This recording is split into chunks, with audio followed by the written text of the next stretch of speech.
This is a follow-up to the story of how CBC, a state-funded organization, used its power and influence to have a YouTube channel taken down. What it looks like for that fight for that YouTuber, and what this means for all of us here on this platform.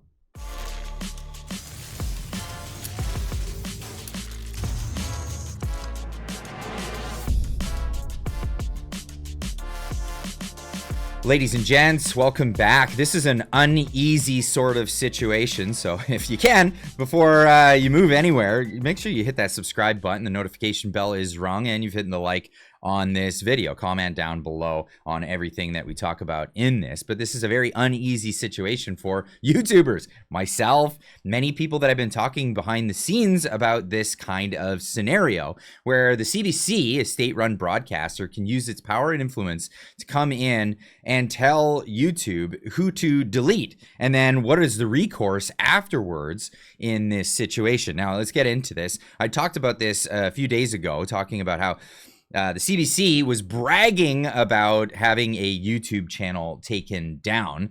I'll leave a link in the description for the original video if you need to catch up on that. But here's the where we've gotten to now. Now, CBC has seen the errors of their ways, obviously, because they've changed the title of the video. They're no longer bragging in the title. They're saying YouTube shuts down Real Talk Politics after CBC News Inquiry.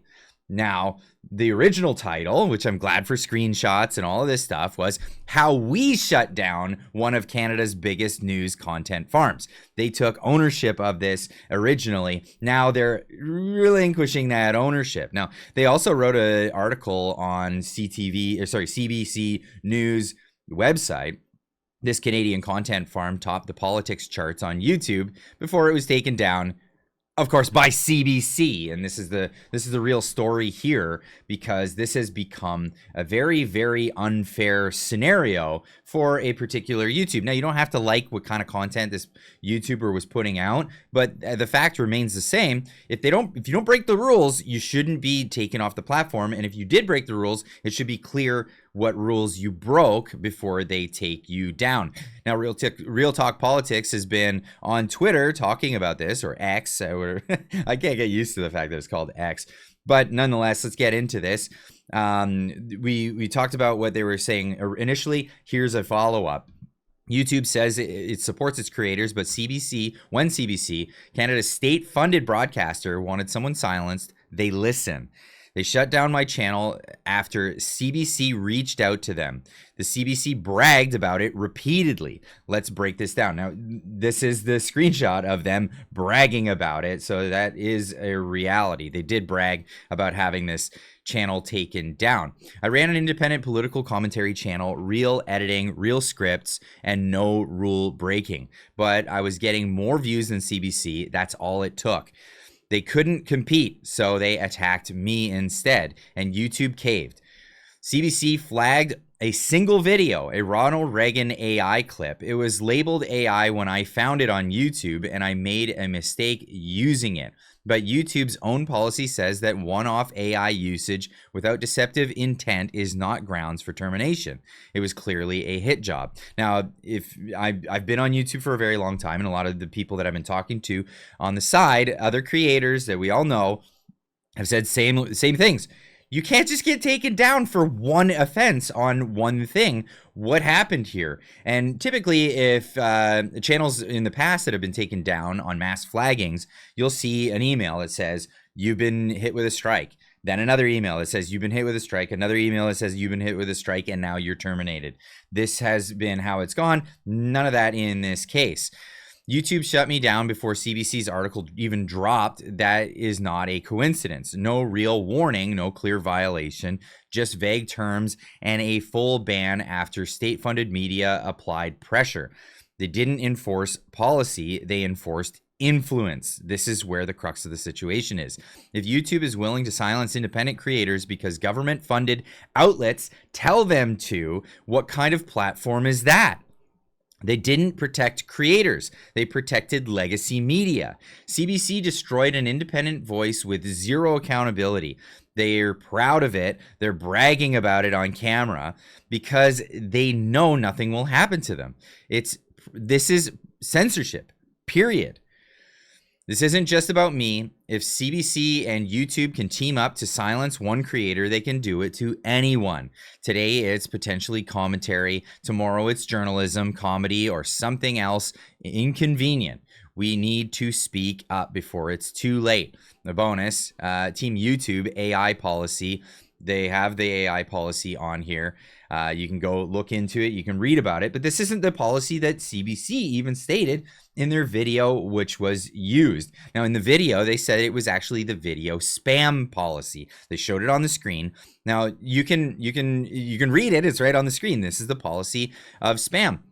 Content that is excessively posted, repetitive or untargeted, and does one or more of the following things. So it can't just be excessively posted content. It has to do one of the following things: promises viewers that they'll see something, but instead directs them off site; gets clicks, views, or traffic off YouTube by promising views that'll make money fast; sending audiences to sites that promote or that spread harmful software, try to gather personal info, or other sites that have a negative impact. Now, none of these things applied. This channel was not doing any of that stuff. No, it wasn't doing any of that stuff at all. In fact, the channel is still up on TikTok. You can go check it out. What is the kind of content that's going up on that channel? Well, it's clips like I've used on my channel with a bit of commentary. And yeah, they use an AI voice to do the commentary, but that's not a crime. There's nothing wrong with that. You can't, there's no rules against using an AI voice to do your commentary for you.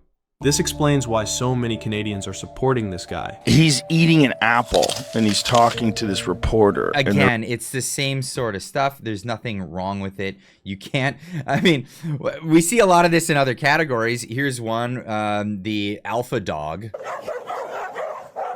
So this video went viral. A lot of people know about this, and what happens? Well, other people do that with the automated commentary over top of it. Have you ever seen an alpha dog? This video is from a shelter where a newly arrived black-colored dog is picking fights. It's the same thing, but why are they're not taking this video down? Well, it's because of the political commentary in this. Now, I put this out there saying this situation makes every YouTuber feel uneasy. Team YouTube, and I targeted Team YouTube because I want to get the attention of Team YouTube. You need to review this decision and do it in a transparent way. The CBC is a government-funded agency in Canada, and therefore you shouldn't be influencing who gets banned from your platform. Now, Eva Chipiuk, high-powered lawyer here in Canada, also added to this, said they also have no authority in doing it. They only have the authority to do what they are legislated to do. And this is where it gets interesting. This is what's laid out in their charter for the CBC. The Broadcasting Act entrusts CBC Radio Canada with a mandate to provide a wide range of programming that informs, enlightens, and entertains. The Act also sets out several objectives for its programming, including that it should be predominantly and distinctively Canadian, actively contribute to the flow and exchange of cultural expression, and reflect the different needs and circumstances of each official language community. What gives CBC the mandate to shut down other news and content providers? This is not what we should be paying for. And I would say what we need to do is push to get the email correspondence that took place between CBC.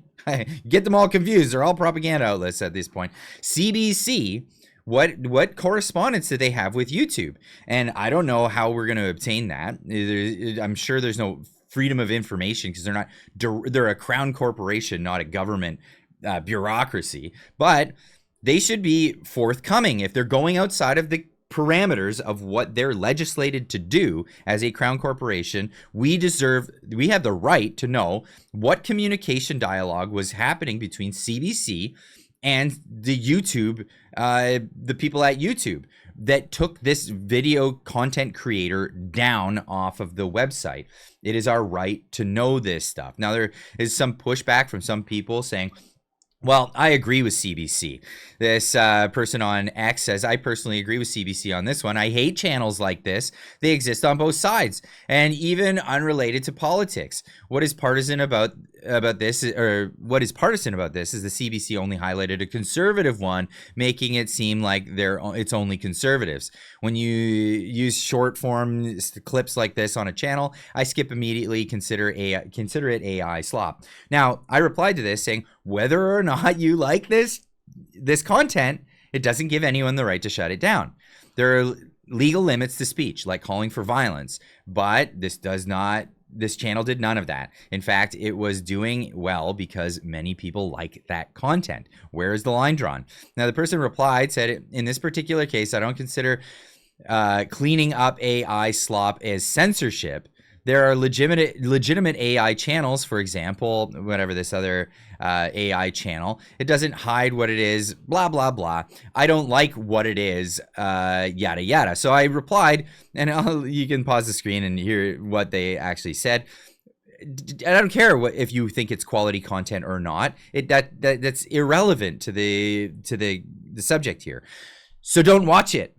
If you don't like it, don't watch it. Some people don't like cartoons. We're not talking about infringing on people's right to free speech because they make cartoons. Why are we talking about infringing on people's right to use AI to speak commentary on short videos about news?